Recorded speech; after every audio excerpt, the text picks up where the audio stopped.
ایک بار سلطان غیاث الدین بلبن نے بابا فرید رحمۃ اللہ علیہ کی خدمت میں سرخ سکوں سے بھرے ہوئے 2 تھال بھیجے۔ بابا فرید رحمۃ اللہ علیہ نے لنگر خانے کے منتظم حضرت بدر الدین اسحاق رحمۃ اللہ علیہ سے پوچھا کہ آج لنگر خانے کے لیے کتنی رقم چاہیے۔ انہوں نے عرض کیا کہ آج صرف ایک سرخ سکہ کافی ہوگا۔ بابا فرید رحمۃ اللہ علیہ نے فرمایا کہ ایک سکہ رکھ لو اور باقی رقم ضرورت مندوں میں تقسیم کر دو۔ انہوں نے عرض کیا کہ ایک سکہ لنگر خانے کے انتظامات کے لیے قرض لیا تھا اور اس کی ادائیگی ابھی باقی ہے۔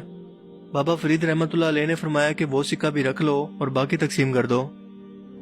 سو بدر الدین اسحاق نے رات کے اندھیرے کے اندر وہ سکے تقسیم کر دیے۔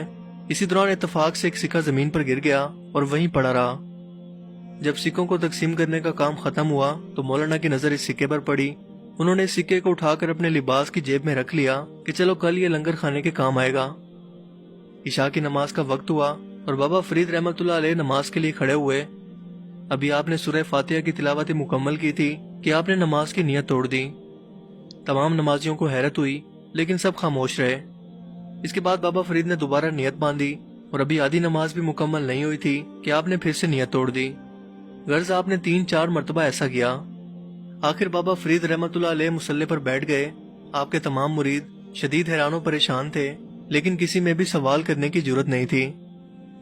آخرکار آپ نے خود ہی مولانا بدر الدین اسحاق رحمۃ اللہ علیہ سے فرمایا کہ مولانا مجھے نماز میں حضوری حاصل نہیں ہو رہی، یعنی کہ میں اپنا رابطہ اللہ تعالیٰ کی ذات سے نہیں جوڑ پا رہا۔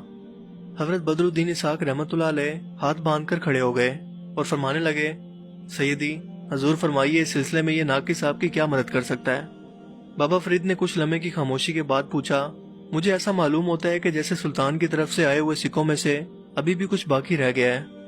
مولانا تم نے ساری رقم محتاجوں میں تقسیم تو کر دی تھی نا؟ یہ سنتے ہی مولانا بدر الدین رحمۃ اللہ علیہ نے سر جھکا لیا اور فرمایا، سیدی کل کے خرچے کے لیے ایک سکہ رکھا ہوا ہے۔ اس دوران مرشد کی ناراضگی کے خیال سے آپ کی آواز بھی کانپ رہی تھی۔ بابا فرید رحمۃ اللہ علیہ نے فرمایا کہ کدھر ہے وہ سکہ؟ آپ کے لہجے کے اندر ناراضگی صاف طور پر ظاہر تھی۔ مولانا بدر الدین رحمۃ اللہ علیہ نے جیب سے سکہ نکال کر مرشد کی خدمت کے اندر پیش کر دیا۔ بابا فرید رحمۃ اللہ علیہ نے وہ سکہ لے کر دور پھینک دیا اور فرمایا، یہ وہی دھات کا ٹکڑا ہے جو بندے اور اللہ کے درمیان حائل ہو گیا تھا۔ تمام حاضرین پر تو جیسے سکتہ طاری ہو چکا تھا۔ آپ نے مولانا بدر الدین رحمۃ اللہ علیہ کو مخاطب کر کے فرمایا، مولانا کیا ہو گیا تھا تمہیں؟ تم ایک درویش ہو کر مالی اسباب پر بھروسہ کرتے ہو۔ تمہاری عمر گزرتی جا رہی ہے لیکن کیا ابھی تک تمہیں توکل کا مطلب سمجھ نہیں آیا؟ کیا تمہیں اس رزق دینے والی ذات پر یقین نہیں ہے جو ایک کیڑے کو بھی پتھر کے اندر رزق دیتا ہے؟